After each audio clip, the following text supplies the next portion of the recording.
হোলি হচ্ছে। গাইস তোমাকে সবাই রে রং ভরা লোসন। তো আমরা আজকে আইছি কলেজে, এই যে পিছনে হচ্ছে আমাকে কলেজ, ওই যে দেখো মাঠ একদম ফাঁকা। আমরা মনে করছিলাম কি যে আমরা সবার পরে লাস্টে যাচ্ছি, এখন দেখি আমরাই সবার আগে চলে আইছি। তো মাঠ ফাঁকা দেখে আমরা ট্রেন লাইনের সাইডে যাচ্ছি, ব্রিজের দিকটা ঘুরে আসি। এখন আমার কি মনে হচ্ছে জানো, সেই পুরোনো দিনের কথা মনে পড়ে যাচ্ছে। সেই এক দিন ছিল যখন আমরা ছোট ছিলাম, পিচকারি না, কচু কচু গাছের মধ্যে ইঞ্জেকশন দিয়ে রস বের করতাম, কলা গাছের রস বের করতাম, ওইগুলো দিয়ে ভাবতাম সবাই রং লাগাবো, রঙগুলো কাটার মুহূর্ত উঠবে না।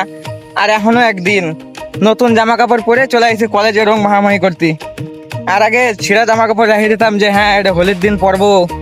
তোমরা ভাবতেছো আমরা ব্রিজে কি করতে আসি, কিন্তু আমরা ব্রিজে কিচ্ছু করতে আসি নাই। কলেজে বোরিং লাগতেছে, সেই আর বোরিং।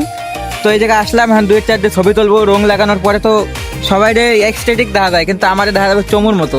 কিন্তু কই কিছু লাভ নাই, ওদের এমনি রং লাগানোর আগেই ছবি তুলতে আসলাম। তো গাইস মেলাক্ষণ ঘোরাঘুরি করার পরে এখন আমরা ফাইনালি কলেজ ঢুকতেছি। এই 2 প্যাকেট ধর রং কিনছি, আমাকে তো লাগানোর মতো কোনো কেউ নাই। ওদের নিবিড়াই লাগাবো, লাগাই থাকে চললে বাড়িতে কেউ করতে না পারে যে রং চং লাগাই আছে না কলেজে।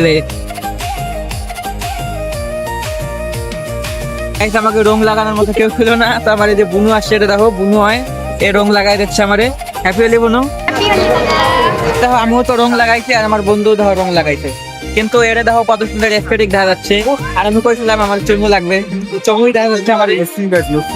গাইস তোমরা দেখলে ব্যাচলারকে হোলি কিরকম হয়, আমাকে হোলি এরকমই হয়।